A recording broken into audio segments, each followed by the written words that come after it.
The Messiah said, "When you come to know yourselves, then you will become known, and you will realize that it is you who are the sons of the living Father. But if you will not know yourselves, you dwell in poverty, and it is you who are that poverty." John chapter 20, verse 29. Then Yahushua told him, "Because you have seen me, you have believed. Blessed are those who have not seen and yet have believed." Gusto ko magpasalamat sa inyong walang humpay, walang sawa na pagsuporta sa temple project natin.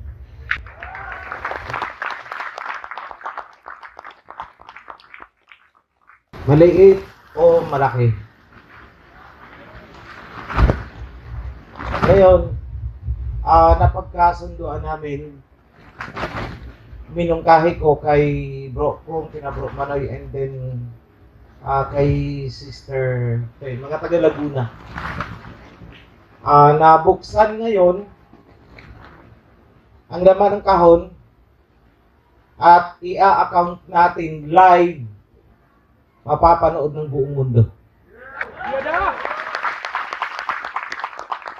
So we will start that at 12 o'clock kasi magkakaroon ng magbe-message lang si Bro Priest para sa international Zoom ngayon. So we will wait for that, and then siguro ko yung iba ay mag early lunch. So, mamaya 12 o'clock simulan natin yung telecast natin. So, I hope may trumpeters dito. May trumpeters ba dito? Marami. May mga trumpeters dito. Okay. So, magsisindi ulit tayo ng insenso, special consecration para sa pera na ito.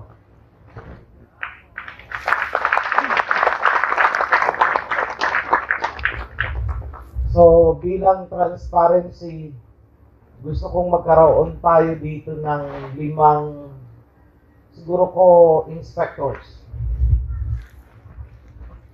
Tapos kumuha ng mga taga-bilang, then ito total natin, ilalagbok. Ang logbook na yan will be part of the history.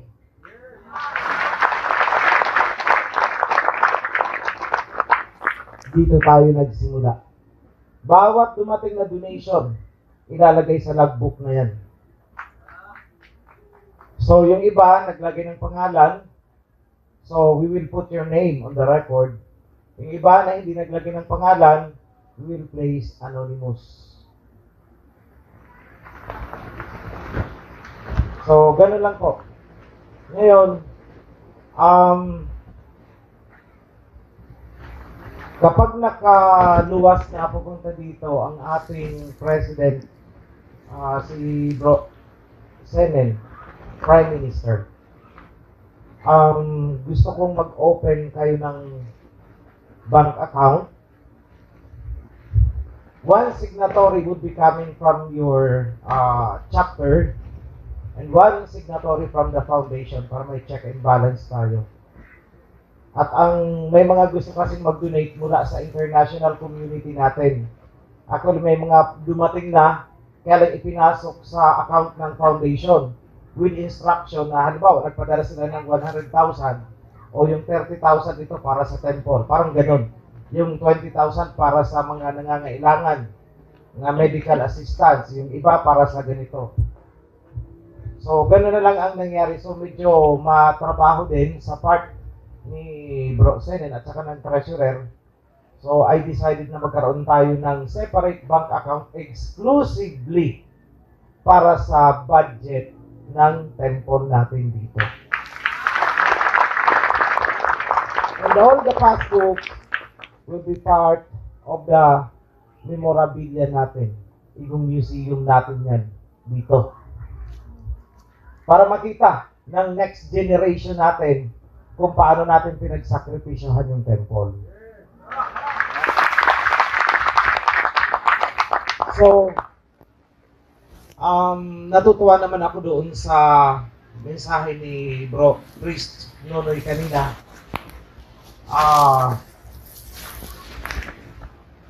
Huwag ako ang papurihan ninyo. Ako ay isang, tulad nyo ay servant din. Nagkataon lang siguro na ako yung, imagine nyo na lang na lahat tayo ay nakahimbing. At ako ang unang niyugyug. Gisingin mo lahat yan. Ito ang gawin, ito ang gawin, ito ang gawin.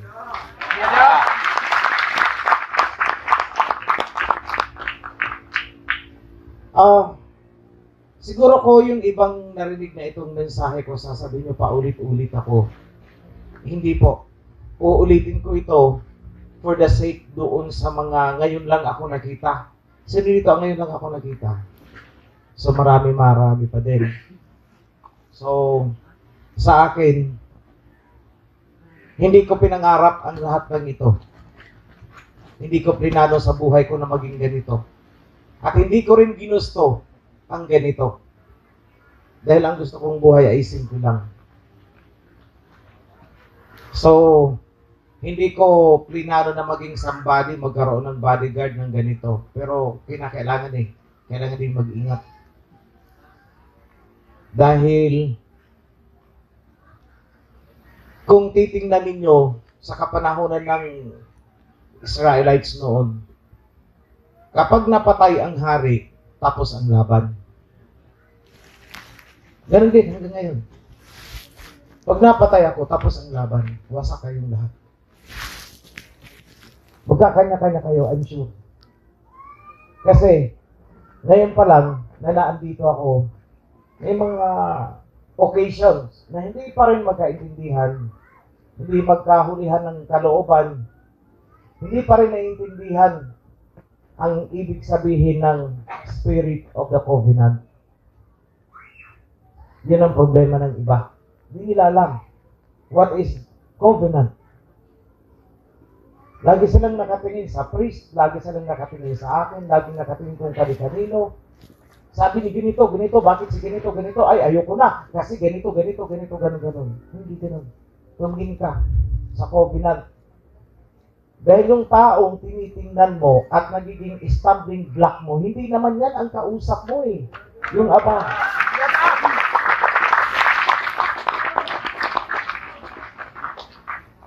Sumunod siya o hindi, wala ka ng pakialam doon. Intindihin mo yung sarili mo at saka yung relasyon mo doon. Kung may ginagawang kalokohan yun, huwag kang makisawsaw dahil for sure, madadamay ka. Kamag-anak mo man yan o ano pa man, may pinagsamahan man kayo niyan o ano pa man ang pinagsamahan nyo in the past, huwag mong idadamay ang sarili mo kung anong ginagawa niya ngayon. Kasi for sure, malalaglag ka din. Pag nalaglag yan, huwag kang kakapit sa kanya. Dahil pag nalaglag yan, laglag ka din. Binigyan na kayo ng covenant, doon kayo kumapit, huwag kung kanina.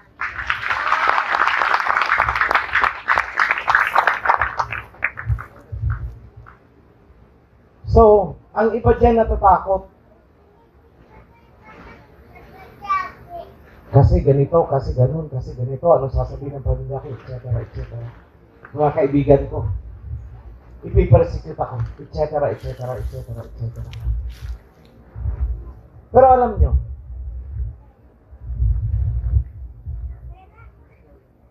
yung unang sindi ng ilaw, mag-isa lang ako na nagbitbit.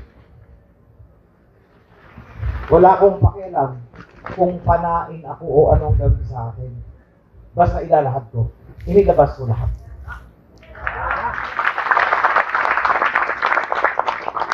So at the time, ang plano ko, after ko itong mailabas, bahala kayong mga sekta magpukpukan. Pare-pareho kayo may mga problema. Sige. Magsapakan kayo. Kasi sabi ng ganitong sekta, ganito sila ang tama. Tapos nito, mali din pala. Sabi nitong sekta, ganito sila ang tama. Because expected ko na ang mangyayari. Na ang mga members ng iba't ibang sekta susugurin ang kanilang mga ministro at pastor. Expected ko na yun. At guguho ang isa sa mga pinakamalaking sindikato sa mundo. Religion. Kaya sinimulan ko kaagad ang slogan, no to religion, yes to covenant.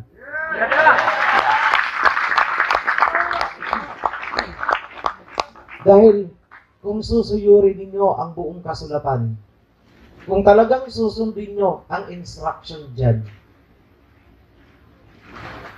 it is all about the covenant and the kingdom. Nothing more, nothing less.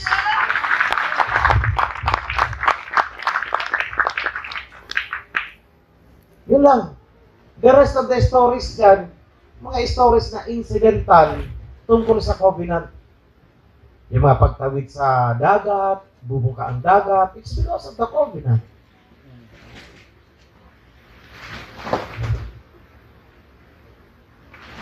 So, minsan, ito, I want to strengthen every one of you.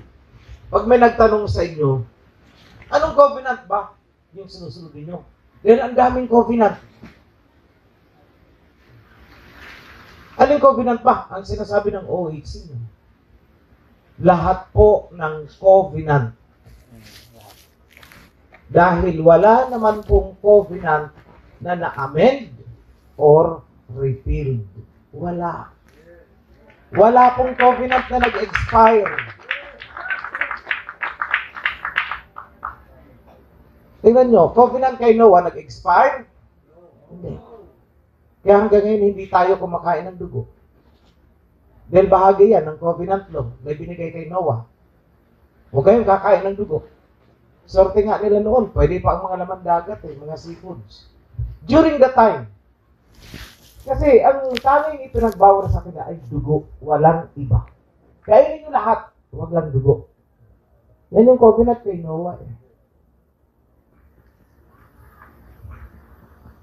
And the rainbow. Hindi ko na muling gugunawin pa ang mundo sa pamamagitan ng baha o kaya ng tubig.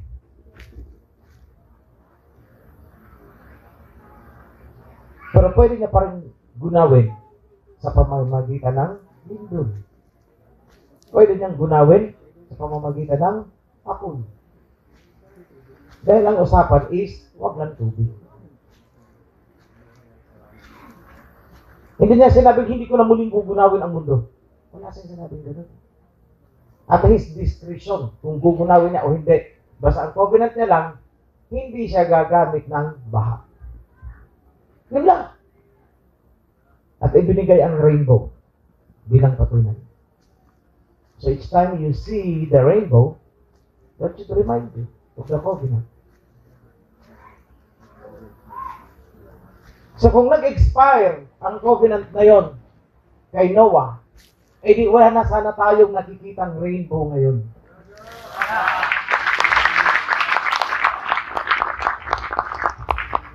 Ganun lang kasimple isipin yan eh. Covenant kay Abraham. The covenant of circumcision. Sinusunod natin? Yes. In fact, sa mga Pilipino, o Syrians, na tinawag na Pilipino, malaking kahihiyan sa mga lalaki kapag ikaw ay supot. That is a covenant. Sinusunod natin? Yes. Sinusunod natin. Covenant na ibinigay sa pamamagitan, malalaktawang kumuntik na. Covenant kay Jacob. Yung na naginip siya, ng hagdan, baba yung mga anghel, akyat. Tapos sinabihan siya, padadamihin ko ang iyong lahi. Lahat ng sulok ng mundo. It's a covenant. Then, yung covenant na ibinigay sa pamamagitan ni Moses. Binding? Yes. It's a covenant.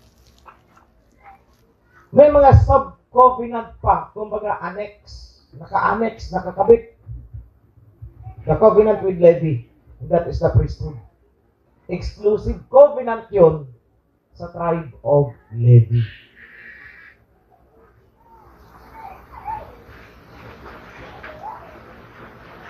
So, nung ako'y lumutan, hindi ko alam na ako daw ay mensahero. Hindi ko alam. Malay ko. Malay ko dyan. I have to be honest with you. Hindi ako nagbabasa ng Bible. Nagsimula lang ako, barely 2 years ago. Siguro ko, pagkatapos ko ng Rizal series, doon pala ako nagsimula ng Bible. Ay hindi, kalagitnaan pala ng Rizal series kasi pinakita na sa akin na itong analogy na no limitang Harry Crispin and Basilio, yan ang kwento tungkol sa mga Hebreo. Na hindi prangkahan maisulat ni Rizal na mga Hebreo kasi haharangin ng todo-todo. So gumawa si Rizal ng isang analogy na kwento. Sa mga hindi alam kung paano binuo ni Rizal ang no limitang Harry. Gumamit po siya ng Bible na iba-iba ang language. Ano limitang Harry? May Latin siya na Bible, may Hebrew siya na Bible, may Greek na Bible. Nandun sa table niya habang nagsusulat siya ng no limitang Harry. Para saan? Kasi tinitingnan niya. Ano nangyari? Ganito, ganito dapat si Christine at Basilio. Ang Harry, kung hindi nyo inalam, paano ginawa? I never know.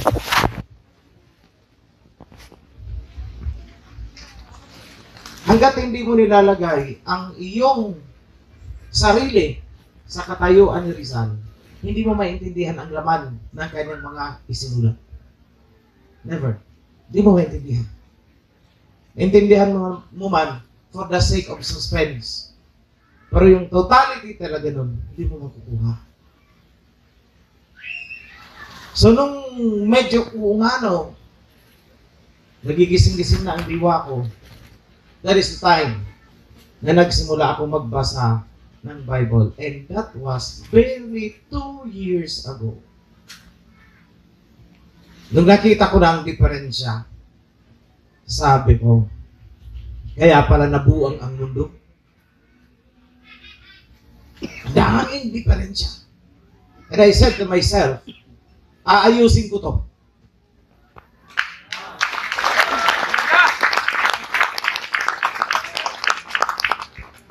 Hindi ko alam kung paano. Mag-isa lang ako. Wala pa kayo. Ako lang mag-isa, nagkukulong sa kwarto.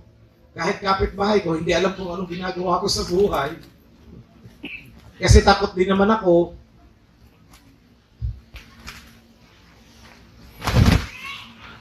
Dahil ang may-ari ng building na inuupahan ko ay Hermana Mayor ng isang malaking katedral dyan sa Quezon City. So, may-ari ng building. Kilalang kilala yan ng mga pulis. So it's good na nakaalis ako dun. She's a very popular figure. At ang anak niya ay isang celebrity. Hindi ko na pangalanan, pero kilala mo, bro ko. Kilala mo. Sobrang kilala mo. He is a celebrity. Doon ako nakatira sa building niya. So kahit yung katabi kong kwarto, walang nakakaalam. Pero, andun sa kalooban ko, aayusin ko itong Bible na to. Masyado nilang dilugaw ang translation nito. Isipin mo, iisang Bible, more than 35 versions ang tinignan ko, iba-iba ang laman. Same text, iba-iba ang laman, bawat version, kanya-kanya ng linya. So sinadya ito. Para magkagulo-gulo, sekta-sekta. So that was one. Pero sige, simula ako dito sa, ano bang mga sumunod ko doon? Creation series. 3 verse of Genesis. Hindi ko na matandaan eh. Kasi actually sa totoo lang gusto kong panoorin ulit yung mga video na yun kasi parang wala akong natatandaan. Oo, totoo. Parang gusto ko rin, ano kung pinagsasabi ko dun? Panoorin ko nga ulit. Oh, I just want, time para mapanood ko ulit yun. Kasi pagkagawa ko, na-dub ko, na-record ko, nilagyan ko ng mga visuals, para sabi ko kahit high school graduate maintindihan, makakatulong ang visual. So nilagyan ko, i-convert ko into a video, then upload na. Then after that, move on to the next video. Trabaho na naman. It's because nag-ahabol ako ng pasok ng information. Kaya lang ang habulin ko. Kasi mula nang inilabas ko ang No Limit Angere, iba-ibang panaginip na ang pumapasok sa diwa ko. Kailangang habulin ko yun. Kung gaano kabilis ibagsak ang mga information sa panaginip ko, sa isip ko, na malikmata ako, o kung ano man, minsan pagtingin sa dingding, bakit parang may projector, babasahin ko, I have to write it down.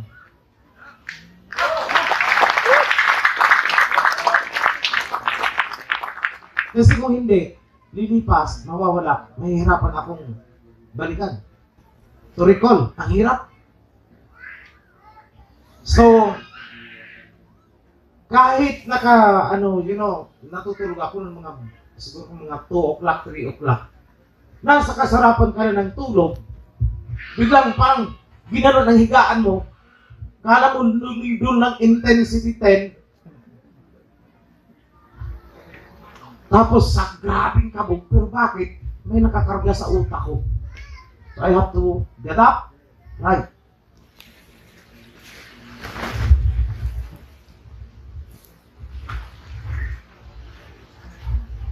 So at the time, nagtataka na rin ako sa sarili ko. Parang nawawala ako sa sarili ko.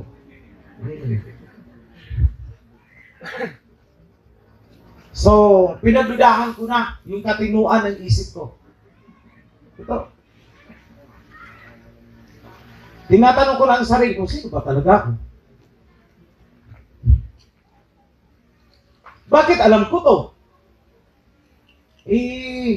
Isa sa tinutulugan ko na buti na lang. Lagi ako nagbibigay ng Toblerone noon sa instructor ko eh.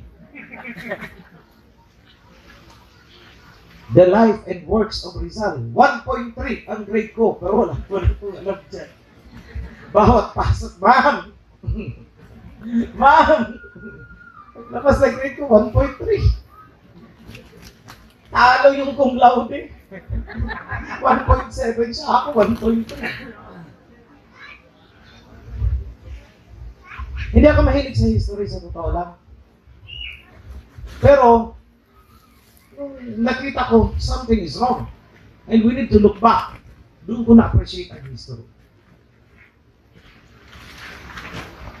So, sa mga panaginip ko, hindi ko alam. Ano ba yung panaginip ko? Totoo ba? Na nangyari sa reality? O totoong panaginip lang talaga? Yun. So, I have to research. Kailan ko i-research? Yung napanaginipan ko ba, totoo ba talaga nangyari sa reality? Kagaya nung inano ko, yung age ng mundo.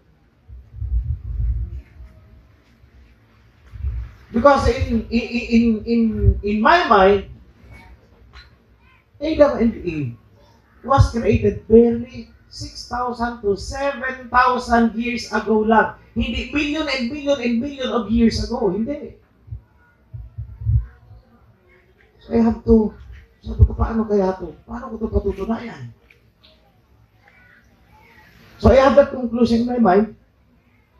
Adam and Eve was barely 6,000 to 7,000 years ago. But how can I prove this? That's the problem. So, kailangan ko mag-research. And I only have 3 to 4 days to come up with a video. Dahil hindi ko pa alam kung paano ko patutunayan, yet, mayabang ako na ipagyabang ko na sa previous video. Series number 2, sabi ko, patutunayan ko sa inyo na ganito, na ganito, na ganito. Kung kailan na i-upload ko na, tsaka ko na-realize, teka muna, paano ko patutunayan?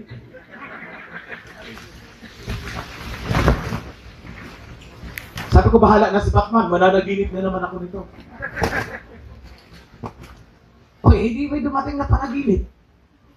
Kaya lang, panaginip lang yun. Paano ko patutunayan? Eh, yung mga nakasubaybay sa akin, napansin ko, may Doctor of Philosophy, may Doctor of Education, mayroong attorney. May attorney. Napakatatalino ng mga taong ito. You cannot just convince them with a dream. Otherwise, kung maniniwala sila sa dream lang, edi magkantahan lang tayo ng dream. Parang gano'n. Anong pinagkaiba ko? Doon sa nag-claim lang na ganito, kung hindi ko kayang patunayan yung sinasabi ko. So I have to prove everything. I have to research. Hanggang sa makarating na ako ng NASA. Kinompute ko yung age ng mga patriarchs. Pabalik hanggang kina Adam. Oh! Only 6,000 to 7,000 years ago, kahit anong gagawin mong mathematics hindi ka magkakamali, may mga numero All you have to do is compute. Calculator lang ang katapat niyan Only 6,000 to 7,000 years ago. Tapos nagpapanday ng bronze, metal, si Tubal-Cain. Kailan ba ang Bronze Age? That's barely 6,000 years ago. Tayo maglukuhan. Kaya nga, hinamon ko na, nung na-discover ko naman, hinamon ko na, pati mga geologists, archaeologists, lahat ng nag-gist. Hinamon ko na. Because, confident na ako. Pero, kinakabahan ako. Sabi ko, hindi kaya ako madimanda dito. Kasi pati yata ang Association of Professionals, hinahamon ko na. Pati yata ang Medical Association, hinahamon ko na rin noon Pero, sabi ko, hindi kaya ako makasuhan dito. I need a stronger support. So, ang ginawa ko, kalkulit ako. Hindi naman ako geologist Pero nagtataka ako sa sarili ko, bakit napakadali para sa akin intindihin yung mga terminologies na pang geology, pati mga minerals, pati mga layers ng earth, naintindihan ko. And naintindihan ko yung sinasabi nila na nag-tilt ang mundo sa axis. Naging deserto ang Sahara Desert, ang Middle East, na dati sana, ganito ang itsura niyan. Green. At naandun ang unang creation. The first creation in Genesis. And then, nag-tilt ang mundo.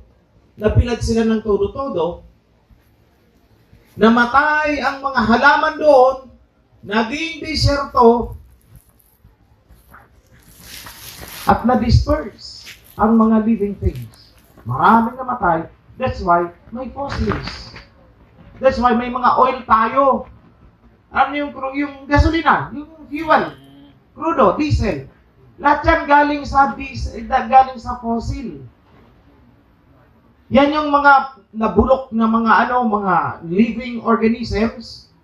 Nabulok, naging fossil, kumakatas, oil. Kaya sagana ng oil, ang Middle East, hanggang yung Africa, sagana ng oil yan. Bakit? Kasi nalibing yung living things. Kahoy, mga hayop, andun. Naging fossil, kumatas, oil, minimina natin ngayon gasolina. Because ang lugar na yun, napakaganda noon. Hindi yan disyerto. That was the first creation, Genesis chapter 1. Nag-tilt ang mundo, yun ang Genesis chapter 2. Na sinasabi, now, no shrubs, no trees, no plants have grown because Yahweh did not send rain. Ecological imbalance. Naging disyerto sila doon. At yun yung panahon na nilikha si Adam. And that was barely 6,000 to 7,000 years ago, ayon sa NASA. Documented nila. Ano documented? May mga analysis sila. I-playback nila ang galaw ng mundo. At na-prove nila na, ganun pala ang nangyari. At pag kinumpute mo naman, ang age ng mga patriarchs, the same period ang babalikan mo. Yung time na gumanon ang mundo. So sabi ko, sige, prove me wrong. Pag mali ang sabi ko, na ibang creation ang chapter 2.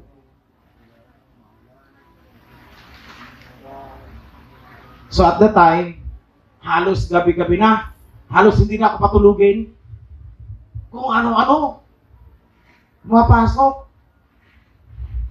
Wala ka ng tulog, sa araw, gagawa ko pa ng video, tapos i-voice dub ko pa, ngarag na ang boses ko nun, iba ng tunog eh. Iba ng tunog ng boses ko nun. Halatado mong puyat. But I must go on. So, diretso yun. Tapos, here comes God Culture. Yan yung channel, God Culture. Hinamon ko rin yan. Sabihin ba naman na ang rivers of Genesis is nasa bottom of the ocean? Pero ang description sa Bible, it waters the garden. Paano i-water niya ang garden kung mas malalim pa siya doon? Naglulukuhan naman tayo niyan. Na andito ang garden, dito, tapos sabihin mo, andun sa pinakailalim. Yung river na nag-water dito, ano yung fountain. Sabi ko masyado naman tayong ginagawang tanga nitong mga Amerikano na to. Eh, alam ko na naintindihan ko na ang Rizal series, eh di lalo akong nagalit sa kanila. Iba naman yan, lulukuhin pa tayo. Totoo daw, sabi ng kabayo.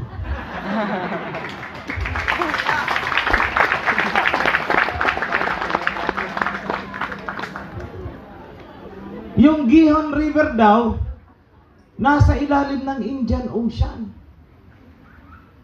Eh di, paano yan? Si King Solomon na anoint sa Gihon River. Eh aba, baka may submarine noon. Si King Solomon sumakay ng submarine. Lumusob sa ilalim ng Indian Ocean at nagpa-anoint sa Gihon River doon. Nakita nyo kung paano tayong niluloko ng mga kanok na yan. So, hindi sila nag-click God Culture. Pinataob ng OHC.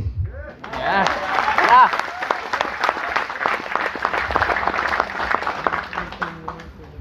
Tapos, kaliwat kanan na.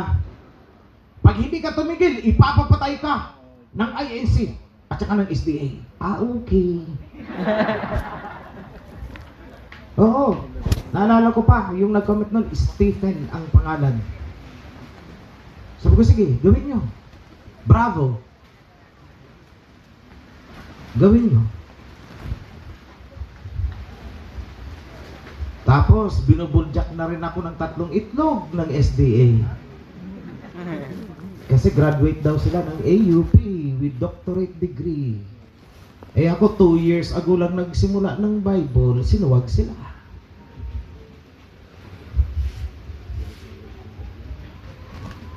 So, nung hinahanap ko ang rivers of Genesis, eto siya.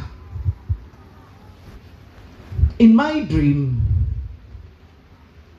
naglalakad daw ako sa, kung imagine nyo, ito ay, kasi nag-cross eh. So, kunwari, ito yung kalsada. Pag ganun. And this is the river. Intersecting siya. So, hinahanap ko daw, sabi ko, nasaan ba itong Pison River? So, lakad ako ng lakad.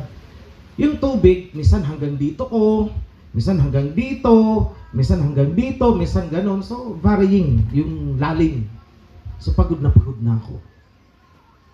So, nakaganon ako. Hihingal ako. Sabi ko, nasaan ba talaga yung Pison River? Pagod na ako. Turo mo kasi. Pinagagalitan ko. Turo mo kasi, saan ba talaga yan?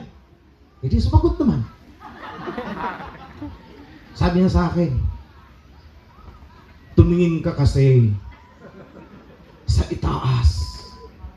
Pero yung sound ng boses, parang nag-i-echo na parang galing dun, na parang galing dun, na parang galing dun, o kaya galing dun. Pero hindi naman ako natakot. Pero hindi naman ako natakot. Hindi. Tingin naman ako sa taas. Hindi bundok ang hinahanap ko. Ilog. Sumagot ulit. Tumingin ka kasi sa itaas. Makikita mo ang hinahanap mo. Sabi ko, labo naman itong kausap. Ilog ang hinahanap ko, hindi bundok.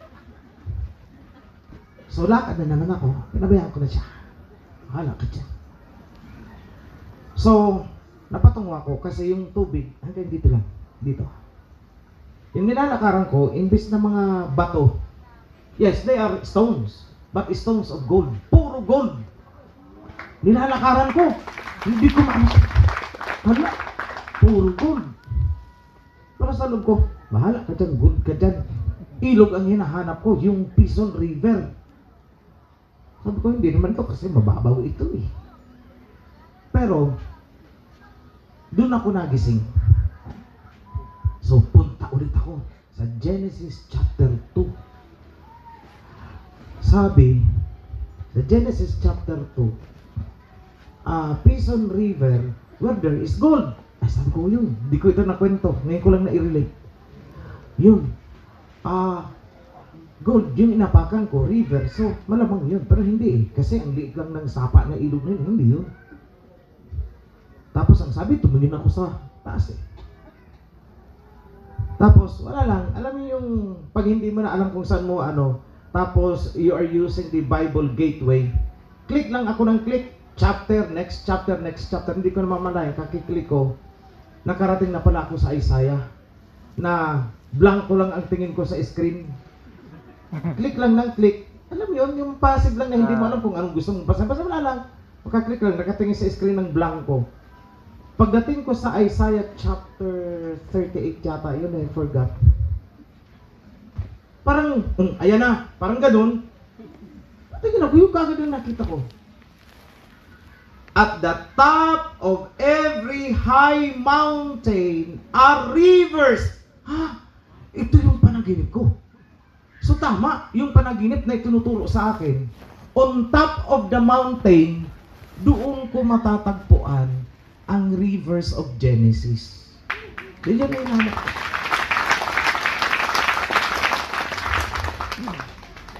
Again, it was revealed through a dream. Ito ang tanong. Paano ko paniniwalain ang isang abogada, ang isang doctor of philosophy, doctor of education?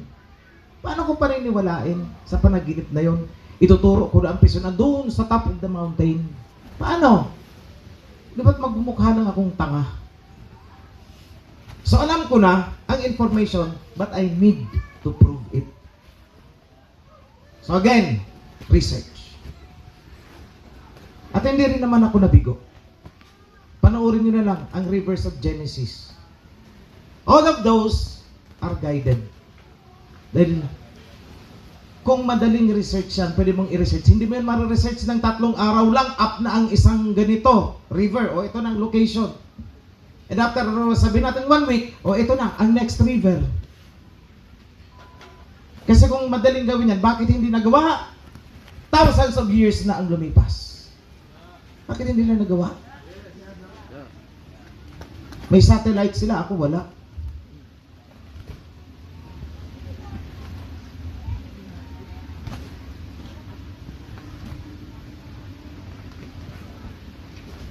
Lahat ng inalabas ko ng video is actually contradicting the common knowledge na pinaniniwalaan ninyo noon. Contrary. So marami yan.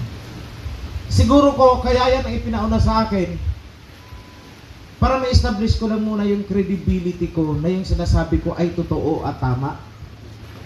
Para kapag inilabas ko ang buong Book of Revelation, hindi nyo na ako pagdududahan.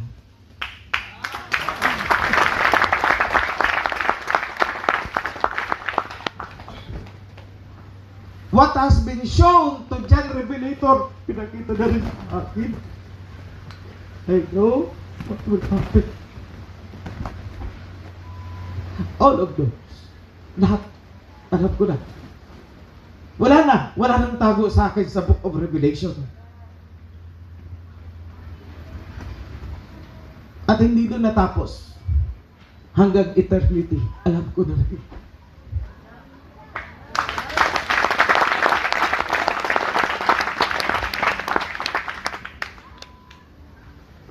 Mula sa punto na hindi pa sinasabi ang let there be light, alam ko. As if I was there. Parang nandun ako eh. Alam ko. So I corrected yung entry ng Genesis chapter 1. Ask me about eternity. Kung kaya ng utak mo, upuan kita magdamag. I-describe ko sa iyo ang itsura ng universe sa sinasabing eternity.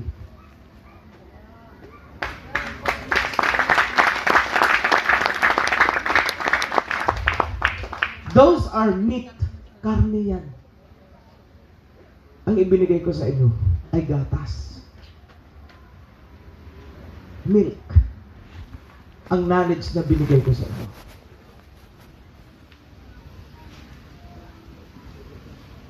Most of you are not ready for the meat. Hindi kayo ready para sa karneng kaalaman. Hindi kayo ready. Ang iba sa inyo baka mabaliw pa. That's why I repeatedly said before, I have so much to tell you, but I'm afraid you cannot bear it. At nagulat ako, documented ko naman yung punchline na yan sa mga video ko na marami akong gustong sabihin, kaya lang mukhang hindi nyo kakayanin. Documented yan. At nagulat ako. It is there na andun sa John chapter 15, if I recall it.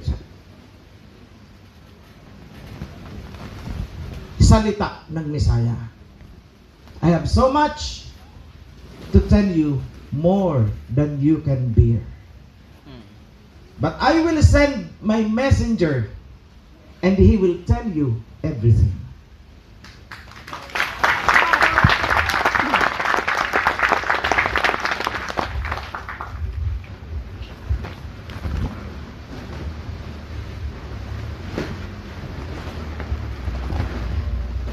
Mga kapatid, noong sinasabihan ako na ikaw itong mensahero, ang sagot ko lang naman, anong mensahero kaya ang pinagsasabi nito?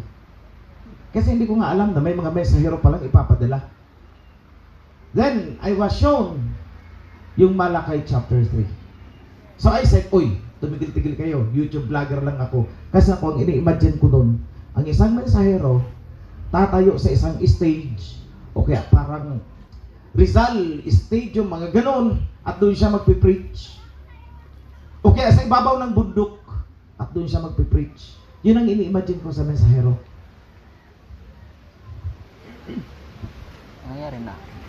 this could not be me. Nangyari na. Kaya sabi ko doon, Nangyari ilan na. yan? Nagpipix sa bundok. If they are here, alam nila yung sinasabi ko. Fortunately, wala dito. Kasi kung sino pa yung nauna, sila pa ang nahuli. At sila pa ang nalaglag.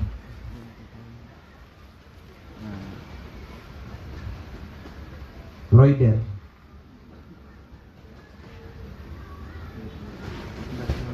Meron pang isa. Madarang. Sila ang unang-unang nagsabi sa akin, ikaw ang mensahero. So ang sagot ko, tigilan nyo ako. Nagkakasala kayo, pati ako magkakasala dyan sa ginagawa ninyo. That is blasphemy. Pero hindi sila tumigil talaga eh. Kinulit ako ng kinulit. Buwan ang binilang. Sa tuwing magkakaharap kami sa Zoom, wala na sila sinasabi, ikaw ang mensahero. At hindi lang sila. Ang dami na. Bawat chapter, ikaw ang mensahero. Ikaw ang mensahero. Ikaw ang mensahero. Sabi ko, ano ba talaga itong mga taong ito? Vlogger ako, hindi ako mensahero. Huwag niyo akong ilagay dyan, YouTube vlogger ako. That's all. Nothing more, nothing less. Yun lang ang sinasabi ko. So, para matigil lang kakukulit, sinakyan ko na lang. O sige na nga, kung mensahero, hindi mensahero. Basta kayo ang may sabi dyan, ha, hindi ako. Hindi ko cleaning. Pero, meron akong ni-request sa kanya.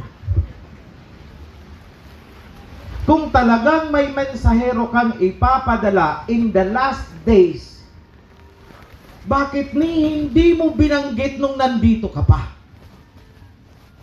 Kung binanggit mo, then show it to me.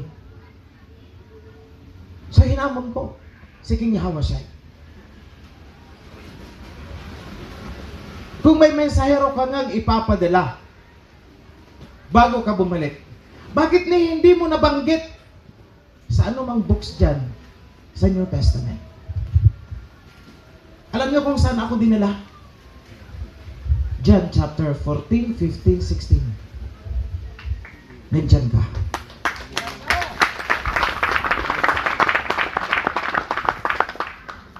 Ikaw yan.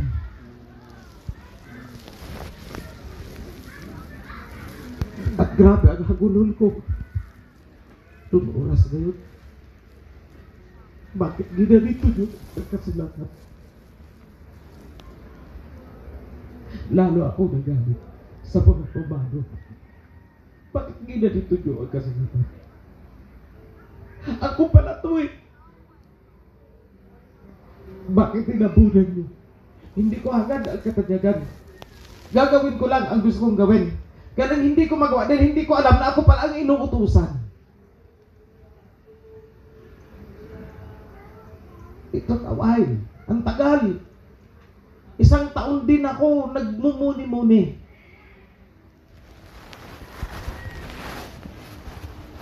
Paano ako magiging mensahero?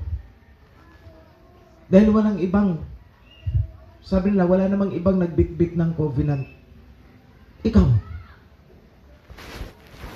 Ang sabi dyan, yung ipapadala na mensahero, bago siya bumalik, ay messenger of the covenant, no one else.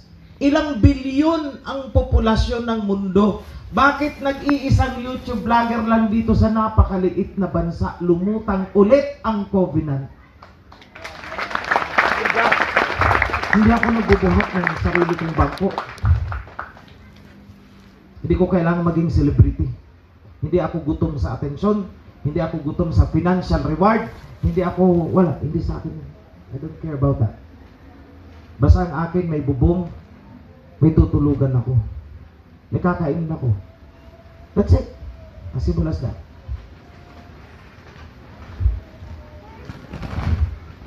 At nung binitawan ko na ang hanap buhay ko, dumating ako dun sa point na mapapalayas na ako nito ng aking tinitirhan. Bakit? I stopped working. Wala na. Tinigil ko na lahat. At kung inaakala ninyo na ang YouTube malaki ang kita niyan kung hindi ini-skip ang ads. Pero kung ang mga viewers skip agad, pag pop, skip, walang kikitain dyan ang vlogger. At depende sa number of subscribers mo. Depende sa number of views.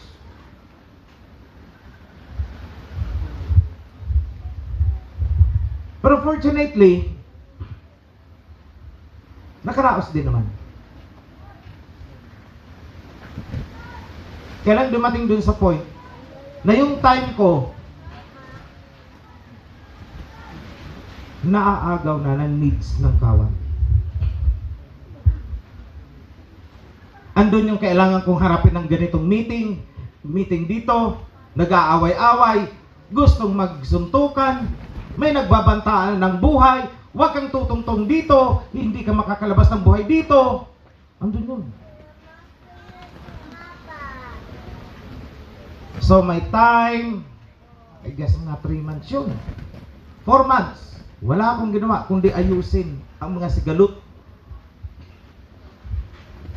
NCR, Cavite, meron pa sa South. Grabe ang pinagdaanan bago nabuo. Katulad din lang naman ng history ng Heavenly Kingdom of David. Bago na naging kingdom yan, ganun din ang pinagdaanan pala noon. Away-away din, tribo sa tribo. Basahin nyo. Kasi mula doon sa point na inalabas sila mula sa Egypt, kung anong nangyayari sa kanila noon, ganon din ang nangyayari sa atin ngayon. Kaya I encourage you, basahin nyo ang Exodus hanggang Kings. Doon nyo makikita na kung paano nabuo ang kingdom, ganon din marirevive ulit ang kingdom.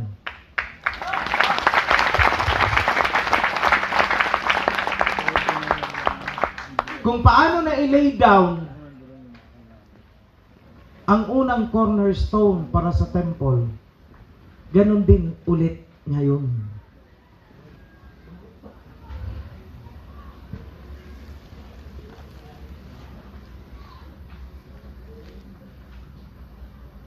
Ngayon, sino may mga alam dyan sa Bible?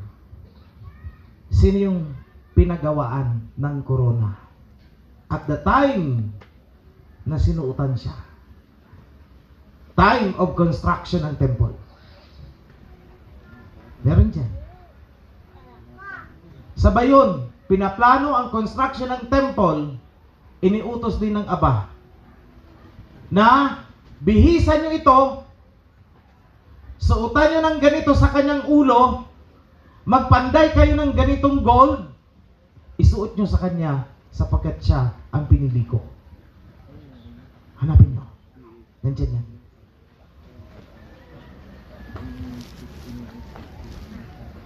And that is happening again. Hindi ko hiningi. Hindi ko hiniling.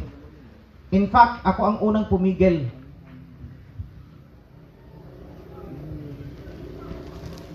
Pero habang pinipigilan ko, lalo naman yata ako napapagalitan na wag mo kasing pakialaman ang gawain ko. Parang ganun. So I let it. Okay. Gawin nyo kung anong gusto nyo gawin. And let me see. Because the Spirit is working. Hindi naman yan papasok sa isipan ng mga taong ito kung hindi ang ipinasok yan ng Holy Spirit eh.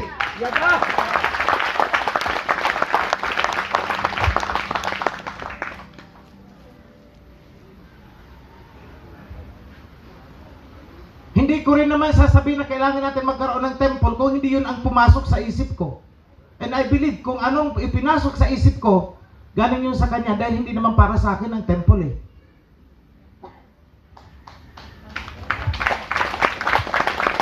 Magduda kayo na pang sarili kong interest ang temple na yan, kung ang iluluklok sa temple ay ako ba? O bakit tinitira ako ng iba dyan?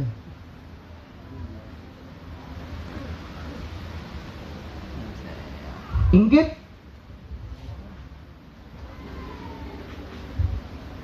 Walang problema sa akin yan. O kung gusto niya, edi siya ang iluklok ko doon.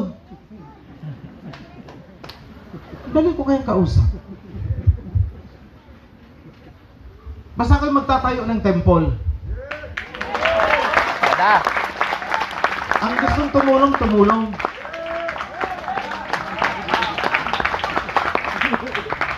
Yung ayaw, edi wag. Pero ibang usapan na kung ayaw mo lang tumulong, nagngangawa ka pa, ibang usapan yun. Patalsikin ko ang isang ipin mo.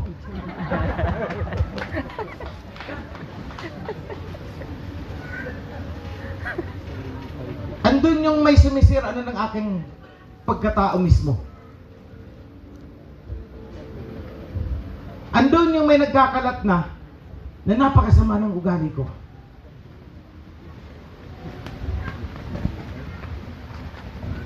Yes, aminin ko. Masama ang ugali ko. Sa mga taong matigas ang ulo.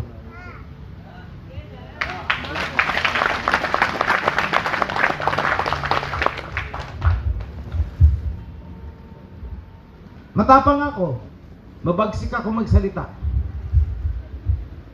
Sa mga taong gusto akong apakan, lumalaban ako. Maliit na bagay o malaking bagay, pag alam kong ako ang tama, don't attempt na dominahin ako. Away tayo. Because I will never concede to an idea na alam kong mali. Maliit man o malaki, big deal man o small deal, I will never concede to anyone na nagsasalita ng kung ano-anong idea na hindi tama. Kaya masama ang ugali ko. Sigawan tayo kung gusto mo. Pukpukan tayo kung gusto mo. Don't make me concede sa sinasabi mo.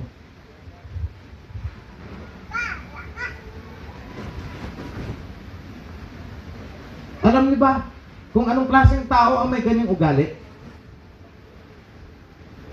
A king.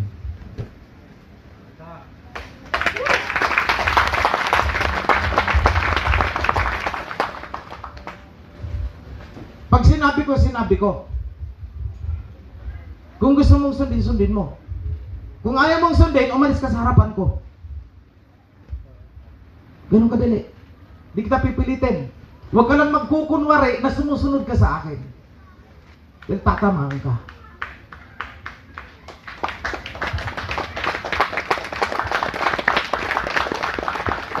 Let your yes be yes and your no be no. Yun ang nakasulat sa Torah.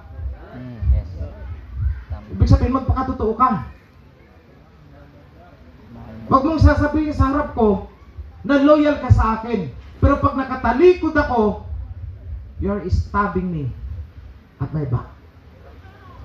Ibang usapan yun pag na-discover kitang ganyan. Yung ginawa mo, I can forgive. I can. Dahil iniutos yan eh. Ipagpatawad mo, okay. Pero hindi inuutos, walang nasusulat sa Torah na muli kong pagkatiwalaan ang taong yan. Hanapin nyo kung meron. Wala. Para magkarinawan tayo. Kapag ako'y nilapastangan mo, patatawarin kita. Pero yung pagkakatiwalaan kita, hindi na.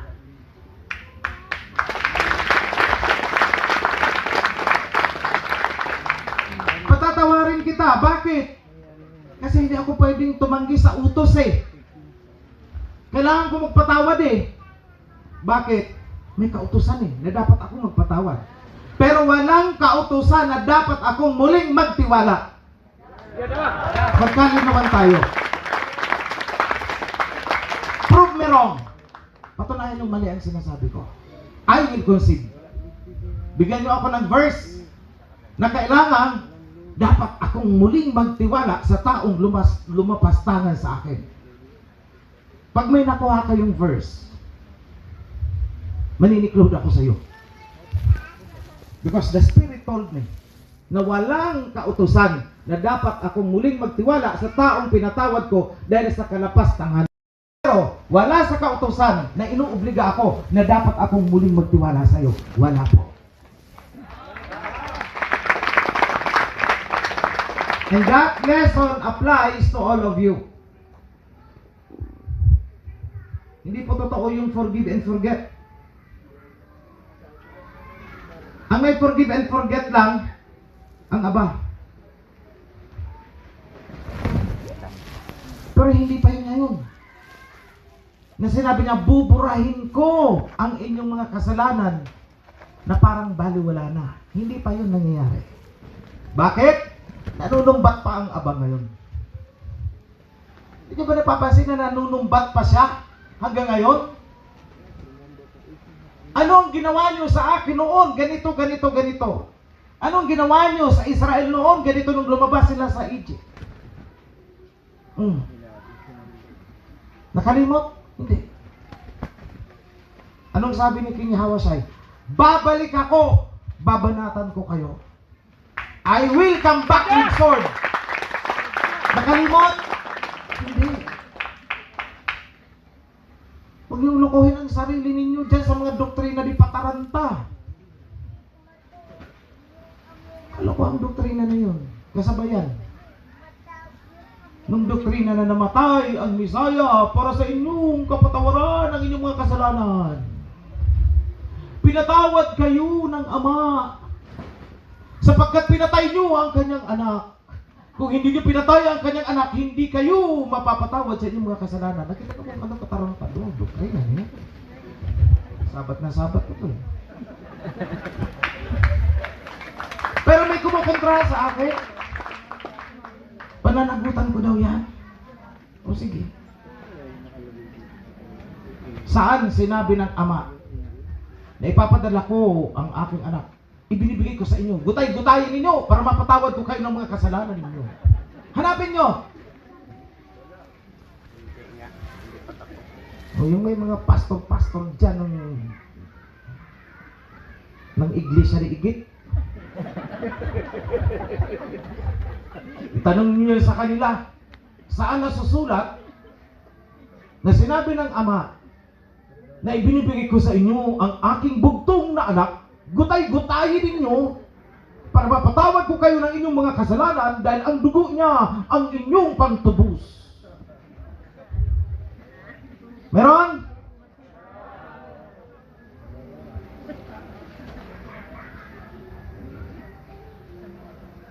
Tignan mo nga na nagalit ang Ama nung pinatay ang kanyang anak. Lumindol, dumilim ang langit. Huwag tayong maglokohan. Huwag tayong maglokohan. Because the truth will set you free.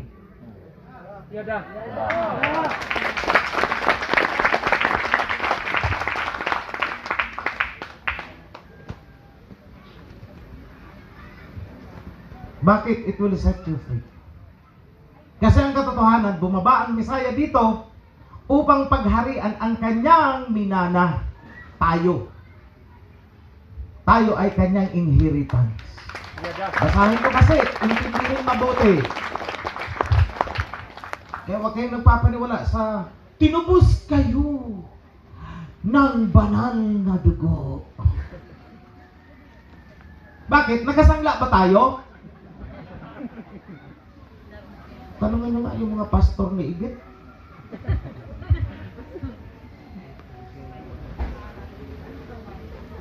Tanungin nyo nga kung nakasangla ba tayo para tubusin. Yung isang version naman ng Bible, binili kayo. Ano ba taga? Tinubos o binili? Ay nako, mga doktrina di pataranta. Ang gagaling lang magpaikot ng supot. Lahat naman ng mga simba-simbahan ng sekta-sekta niyan. Paikot supot.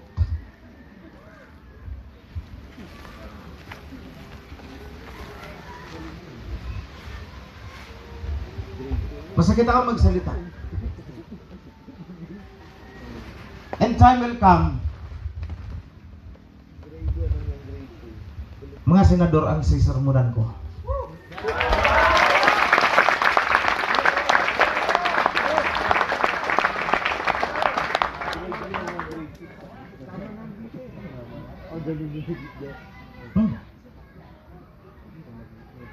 Time will come, mga kongresista ang sisermonan ko.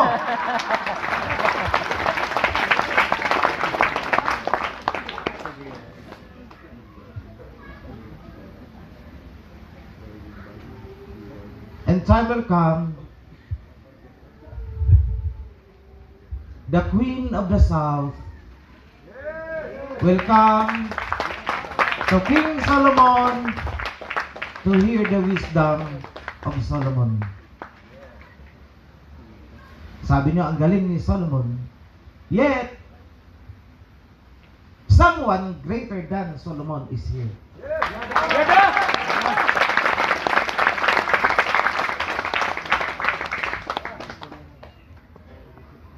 Di nyo rin naintindihan yung part na yon sa gospel. Kala nyo ang nagsasalita doon, si King Yahawashai, hindi po. Intindihin mo mabuti.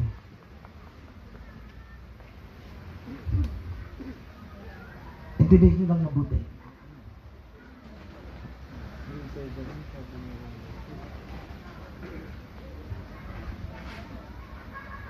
Bakit sinabi na muling magaganap yung sinasabi na the Queen of the South, the Queen of Sheba will go to listen to the wisdom of Solomon? Bakit? Bakit sinabing gano'n? Patay na si Solomon nung isinilang ang Misaya Hindi niya ba naisip yun? Tapos nagkaroon ng prophecy na gano'n ang Misaya. Sabay sinabi niya, someone greater than Solomon is here.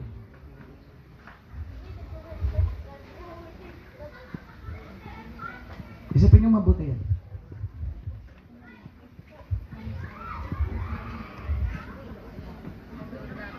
Now, going back doon sa question ko siya.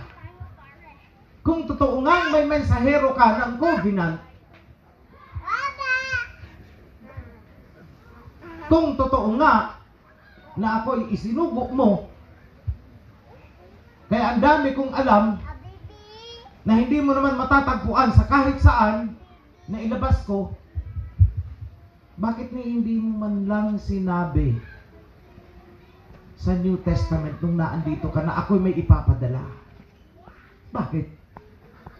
And I was taken to that part in John na ang nakasulat ay, I will send my advocate. Imbis na messenger, advocate ang isinulat. At ang advocate ay ginawang invisible spirit. Wala na. Burado ang messenger na sinasabi sa Malakay chapter 3. At inulit ng Messiah nung nandito siya. Burado. Pero hindi Burahin man nila yan. Masusulat at masusulat ulit yan. Babalik at babalik yan sa totoong nilalaman. Yada! Dahil sinabi ko,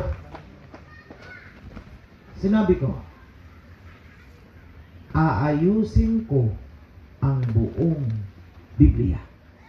Yada!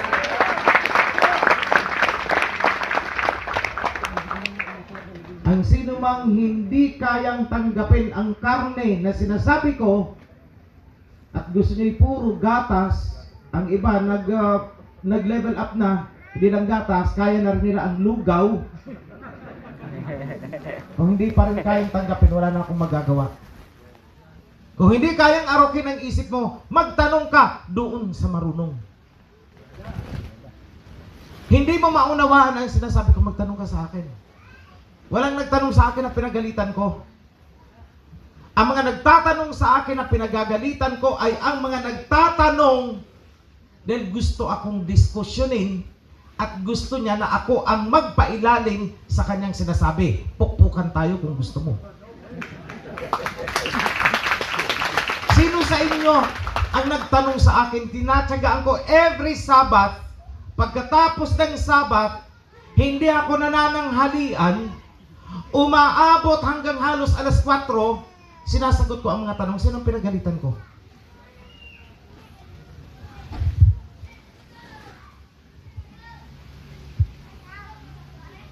Pinagalitan ba ako sa inyo? Dahil nagtanong kayo sa akin?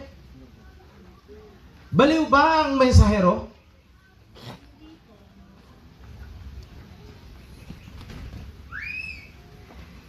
Yung mga nagtatanong sa akin na ini-strike ko, yung mga nagtatanong na gusto lang sukatin ang alam ko,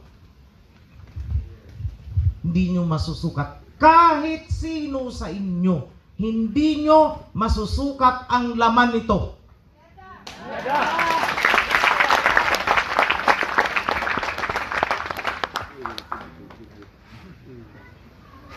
Lahat na ng doctors dyan, mula sa divinity, philosophy, theology, hinahamon ko.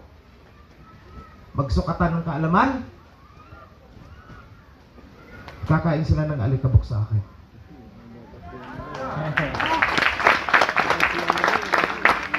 Mayabang ako? Hindi. Nagsasabi lang ng totoo. At ang pagsasabi ng totoo ay hindi kayabangan. Kailan pa naging kayabangan ang pagsasabi ng totoo? Naisip niyo ba yun? Kung nagsasabi ako ng isang kasinungalingan, para lang iangat ang aking sarili sa inyong paningin, yun ang kayabangan. Para sa personal kong interest. Hindi.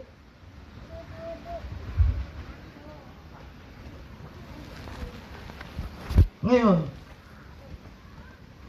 yung ginawa nilang advocate, sa ibang version, isinali na helper, katulong. Yaya siguro. Yung isang version, I will send my comforter. Kumot siguro.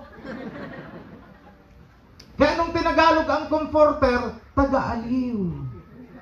Baka dancer. Nakita niyo na kung paano nilugaw yung Bible na binabasa niyo. Pero nakakapagtaka, ginawang espiritong invisible, Holy Spirit daw, pero pagdating sa dulo, naging lalaki. He will tell you all the truth. Kala ko ba espiritu? Paano naging lalaki ito? Ang espiritu, wala namang sex para sabihin mong masculine o feminine yan. Spirit eh. He will tell you all the truth. He will not speak on his own. Repeatedly yan ang sinabi ko. Hindi ako nagsasalita ng sarili ko dahil wala naman akong alam na sarili kong kaalaman. Wala akong alam sa Bible. Pero bakit?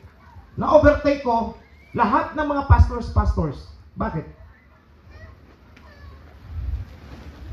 Dahil ang kaalaman ay hindi ko sarili. Oo, nagre-research ako, kagaya ng accusation na ang kaalaman ko na puro research. Nag-research ako just to prove to you. Para lang may reference. Hindi ako nag-research para lang makakuha ng idea. Magkaiba yun.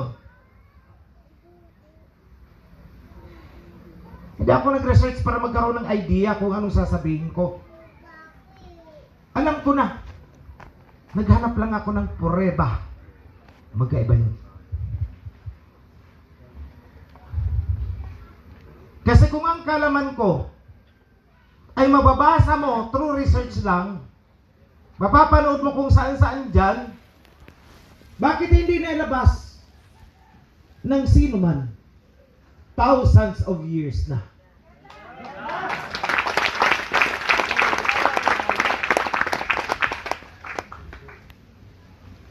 Kung hindi nga ako ang mensahero, eh sino? Maghanap kayo. ng isang tao sa buong mundo na nang nagpursige na ilabas ulit ang covenant. Wala kayong makukuha. Wala.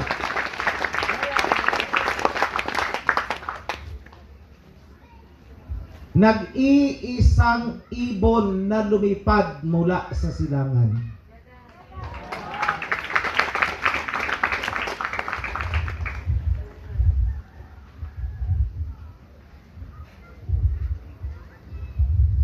Yung isang ibon kuno, hindi po yun eagle, hindi po yun ibong mandaragit, uwak po yun. Uwak yun. Bakit uwak? Una, hindi niya kinilala ang tunay na pangalan ng Ama. O hindi na pakilala sa kanya. Pangalawa, hindi niya kinikilala ang covenant. Pangatlo, wala na daw kautusan. Pero nagtuturo ng repentance. Di ba tinuloko niya ang sarili niya? Ito sa inyo ha, kung may nagdududa pa tungkol dyan sa pabling na yan. Wala nang kautusan. Ano, born again na yan? Malapit ko ng, magkaroon lang ako ng time. Papatulang ko na yan. Burned again yan.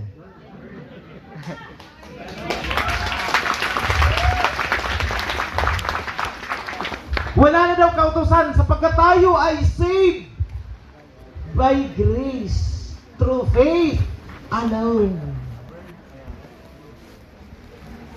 Ganito na lang kasimple ha. Turuan ko kayo, hindi ko kailangan ang maging eksperto sa Bible. Pag sinabihan kayo na wala ng kautusan, ganito lang ang isasagot nyo. Kung wala ng kautusan, bakit nagtuturo ka ng repentance? Kung wala ng kautusan, huwag mo akong turuan na humingi ng tawad sa aking mga kasalanan. Sapagkat kung walang kautusan, walang kasalanan.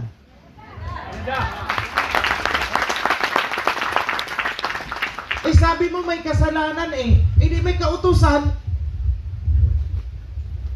Sabi mo kailangan kong humingi ng tawad sa aking mga kasalanan. Kailangan kong magano ng repentance. Bakit? Kasi may kasalanan daw ako makasalanan. Paano ko maging makasalanan kung walang kautusan? Sabay batukan mo. Huwag mo akong gawing tanga. Nakuha nyo? Ganun kasimple. Huwag kayong makipagdiskusyon. Ganun kasimple. Isara mo ka mo yung Bible mo dahil niluloko mo yung sarili mo. Usap tayo. Kunwari, ikaw ay driver. Sabi mo, wala ng traffic rules and regulation. Tapos, andito ka sarap ko, sinasabi mo na may ticket ka dahil ikaw ay may na-violate. Nakuha nyo? Ganun ang kalukuhan nitong mga sindikatong nagtuturo na wala ng kautusan. Ganun ang kasimple.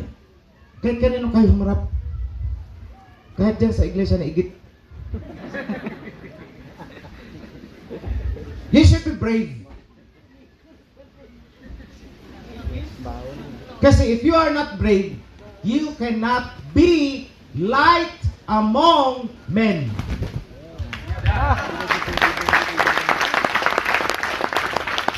Hindi ka magiging liwanag sa sangkatauhan kung ikaw ay duwag.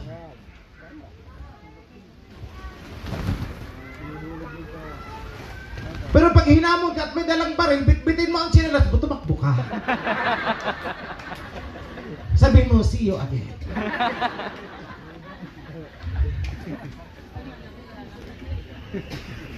Nakahan nyo ang ibig kong sabihin. Be brave but protect yourself. Kasi kahit naman ang mga prophets noon sinasabihan tumakas ka. Sinasabihan, Elijah, magtago ka muna. O see? Hindi naman ginawa ni Elijah, ay, narito ako.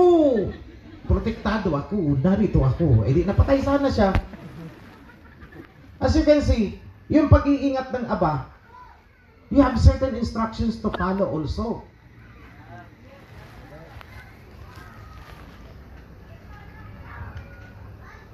Nakuha nyo?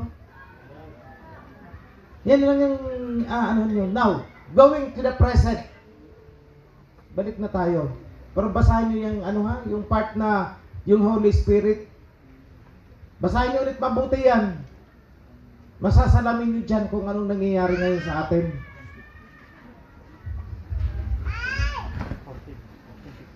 Kasi I won't expound on that, not yet at this time. Later on. Pero sa ngayon, gusto kong balikan ninyo ang Malakay. Ang trabaho ng mensahero ay ihanda ang pagbabalik, ang dadatnan ng King of Kings. Kailangang paniwalaan ninyo ang sinasabi ng mensahero.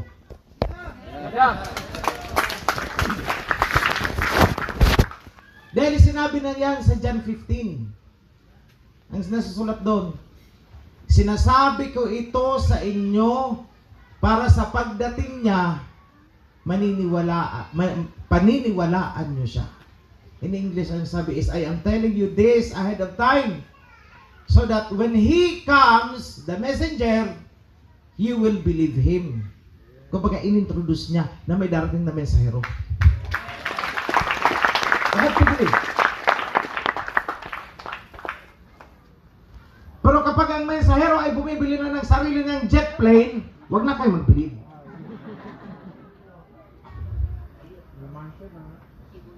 Oo.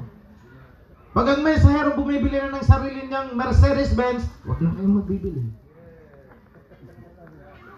Dahil ang gusto ng mensahero is hammer.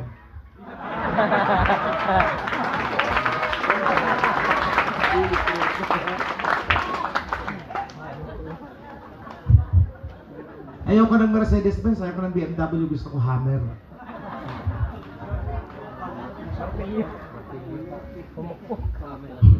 Tumatawa kayo. At nandiyan na, may hammer na. May maso na. Kung anong nakikita nyo sa akin, kung anong sasakyan ang ginagamit ko, nasa pananaw ninyo yan ay mamahalin. Hindi po pera ng kawan yan. Magkaklarohan tayo. Hindi po yan pera ng kawan. Dahil ang sasakyan yan ay sasakyan na bago pa man nagkaroon ng kawan.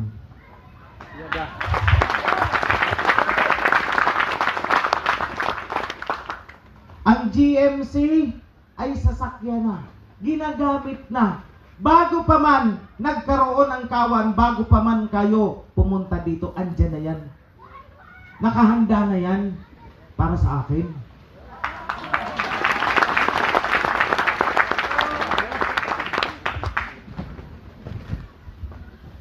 Kaya huwag nyo nang questionin. Ako hindi ko na kini-question, tanggap na ako ng tanggap eh. Oo. Bakit? Nasusulat eh. Your thought is not my thought. Yun ang sabi ng Aba. Ang kaisipan nyo ay hindi yun ang kaisipan niya. At ang pamamaraan nyo ay hindi yun ang pamamaraan niya. Sunod ko lang. So huwag nyo nang questionin kung hammer ang service ko. Dahil doon ang kaparaanan niya, hindi mo yung kaparaanan, pero mo bigyan ka ng libreng hammer eh. Pangarap ko lang yan noon. Sabi ko kahit old model, basta hammer. O ayan na. At kung anong blessing ang nangyayari sa akin, that will also happen to you. Sa inyo lahat. Why? Bakit? Nasusulat. I will let you ride the top of the world if you will only keep my covenant.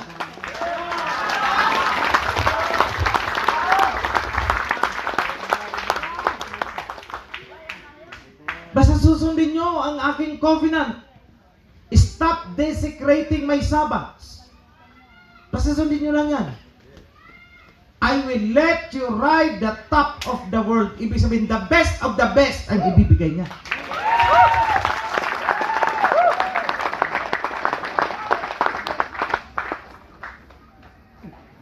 So for the meantime, kunting tiis lang.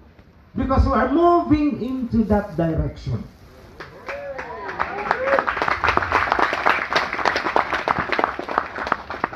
Tingnan nyo lang mabuti. Bago nagkaroon ng Kingdom of David, the so-called heavenly kingdom, dumaan din naman muna sila sa sobrang hirap sa wilderness. Tama? Yes. Huwag naman kayo masyadong demanding. Nagpabinyag na ako kahapon, asan ang mansion ko ngayon?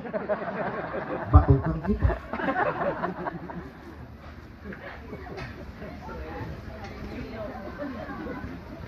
So I hope,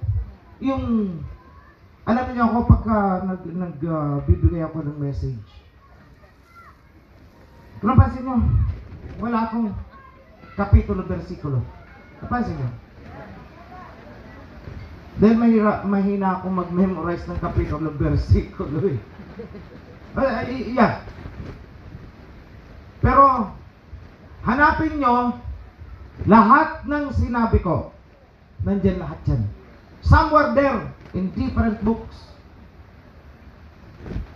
ng Bible, andyan lahat ang sinasabi ko. Wala kayong matatagpuan na sinabi ko na wala dyan.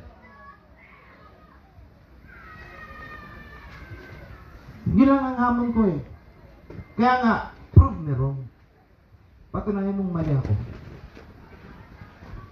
Ngayon, talking about this Trinity, meron pa ba sa inyong nalilito dyan tungkol sa Trinity na yan? Honestly, hindi mo kayo pagagalitan. Mas magagalit ako sa inyo pag nagsalita kayo nang nakatalikod ako.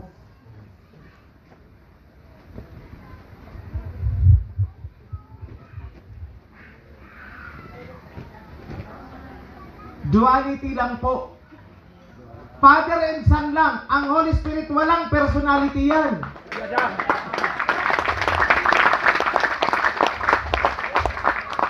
Simpleng pagpapatunay. Napakasimple. Ang sabi ng Messiah, I and the Father are one.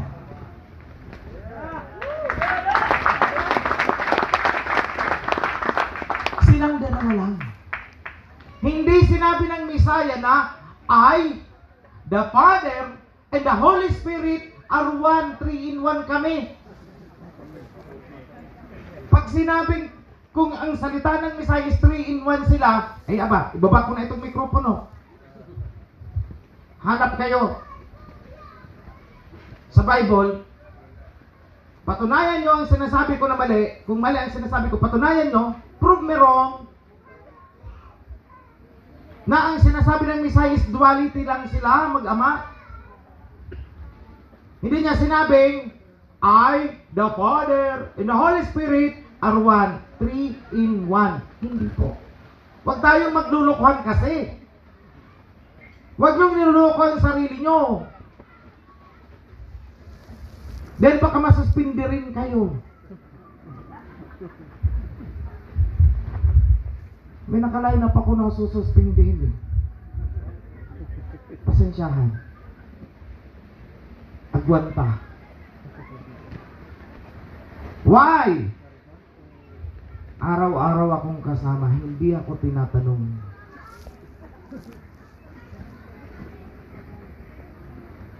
At hindi siya magtatanong dahil alam niya ang sagot ko ay kukontrahin ko siya, kaya hindi na lang siya magtatanong.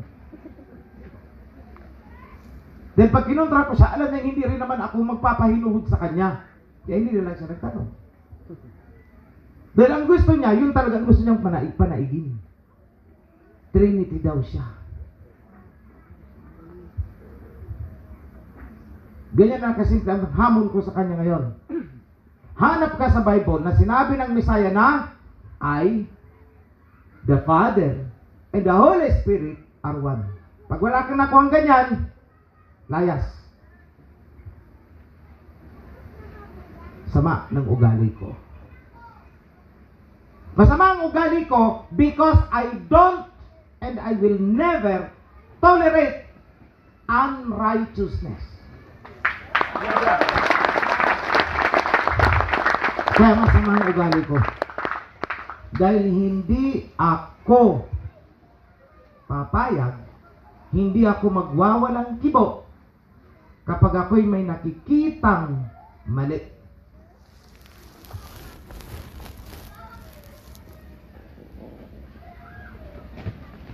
Ganun lang yun.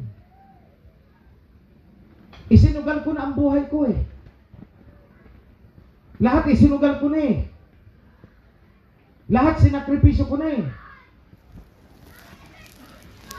Tapos mangingilag ako dyan sa Trinity mo. Get lost.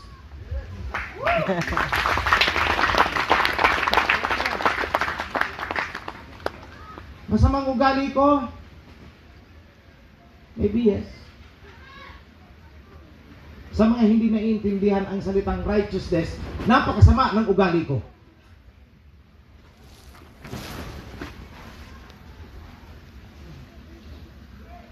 Pero sa mga taong naiintindihan ang salitang righteousness, nauunawa nila ang sinasabi ko.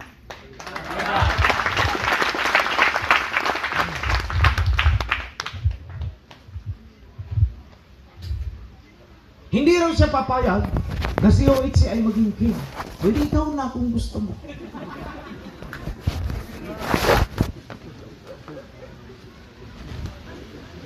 Ganun naman yung kadali eh.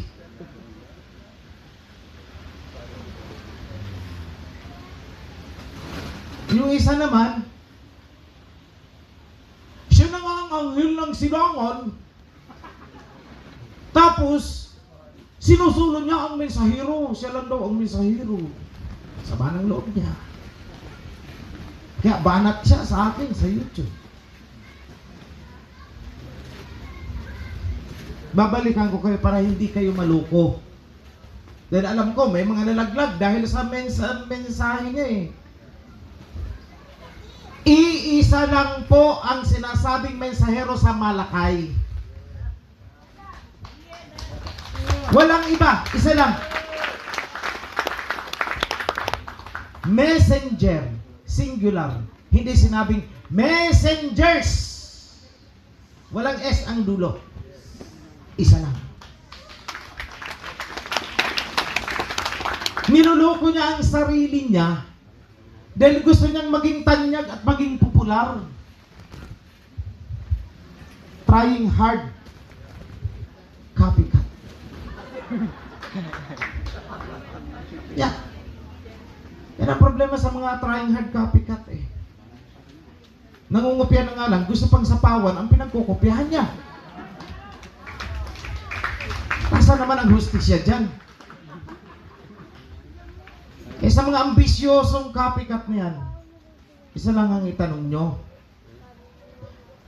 Kung ikaw ang magaling at ikaw na nga ang tama at mali si OHC, ang tanong ito, napakasimple. Nasaan ka nung wala pa si OHC?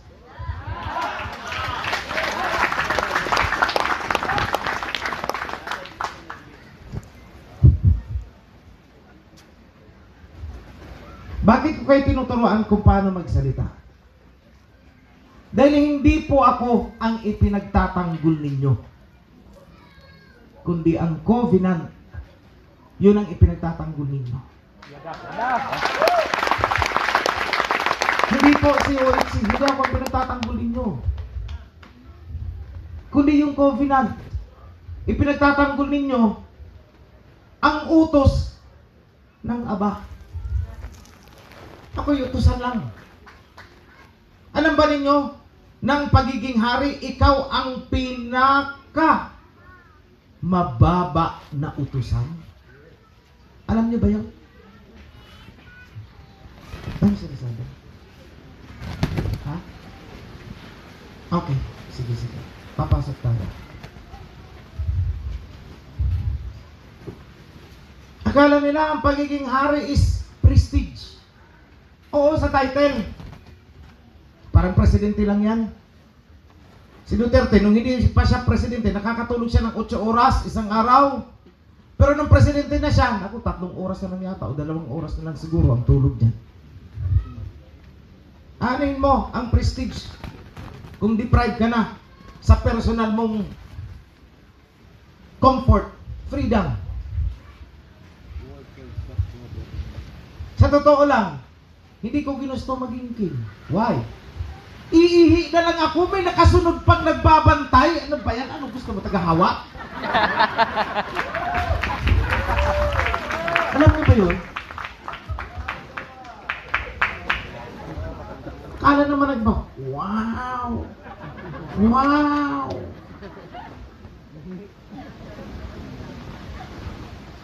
Yung naiinggit, halika dito, patungan kita ng 2 kilo sa ulo mo.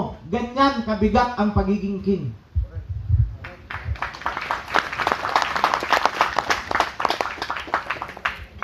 Gawin mo, kuba ka na. Papatungan ka pa dito ng 2 kilo. Ang bigat. Kaya ewan ko, I don't know with these people. Nagutom. So, you know, they want to be recognized. They wanted to be somebody. Kaya hindi nila matanggap na may somebody up there. Gusto nilang hilahin para sila ang nasa pedestal. Eh, madali naman akong kausap eh.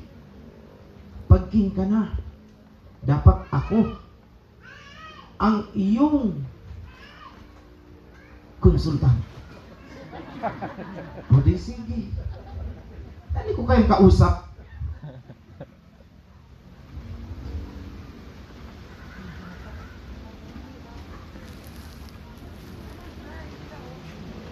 Narinig ko kanina ni-explain ni Priest Nonoy the 4 horsemen. Alam ba ninyo na ang 4 horsemen is actually overlapping ang action nila.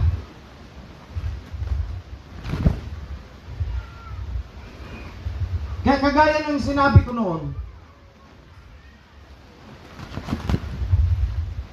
sa video, yung tinalakay ko ang COVID, sabi ko, this is not the last. This is not the first and the last. Marami po yan. Eh, nung pawala na ang COVID, may nagsabi na, bulaan daw ako, hindi raw nangyari ang prophecy ko. O, ano ngayon ang lumulutan? May bago, right? I told you. And after that, may susunod pa. At hintayin nyo, yung nabubulok ang dila at mata. Darating yun. Bakit? Eh, sinabi ko na eh. Nakita ko na lahat ang revelation.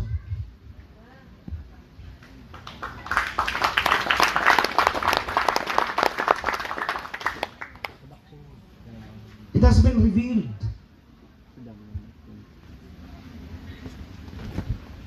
The 4 horsemen, yung una, nakasakay sa puting kabayo. Kaya, bro, kung dapat may puting kabayo.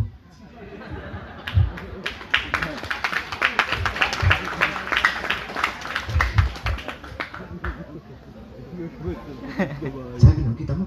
Talagang, ano talaga nila? Talagang sinasadya nila, ginagampanan talaga nito, tapos i-claim nila. Oo. The first horseman was given a crown.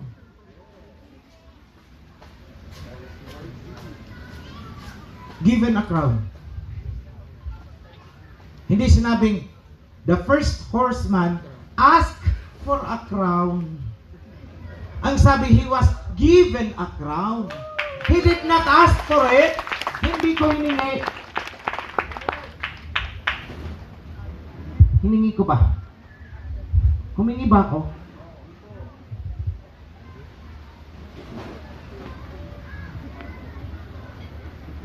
At ang crown na yan ay walang halaga yan. Hanggat hindi mo ipinapakilo at ibebenta para maging pera. O bakit nang gagalaite? O nagpagawa ng crown, isunod sa akin. O hindi pahawakan mo sa akin. O ayan, para hindi maibibenta ni OHC. Hanggang sa suot-suot lang siya. Di naman magiging kanya yan. Totoo naman eh. I could not own the crown. Hindi ko naman yan hinangat. Ano gagawin ko dyan? Punta ako ng kalsada, nakasuot dyan. Para masabi na ako ang king. Ganon. Hindi parang kang dakilang baliw niyan. Baka akala nila, hanggang sa pagpasok ko ng CR, nakasuot ang crown. Hindi po. Official functions lang po yan.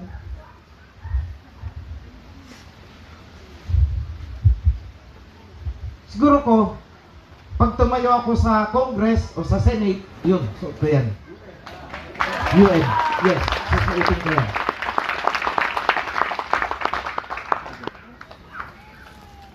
Kasi ang may-ari ng ating kingdom ay ang pinakamayamang aba. Tapos ang crown mo, kahoy.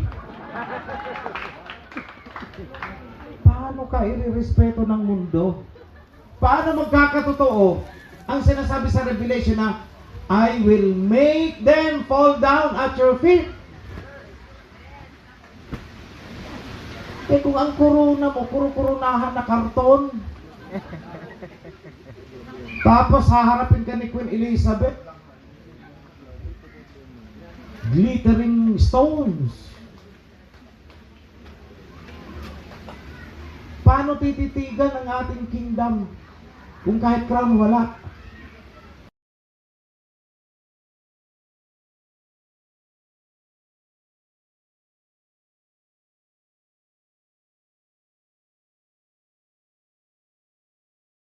Be blessed. Shalom.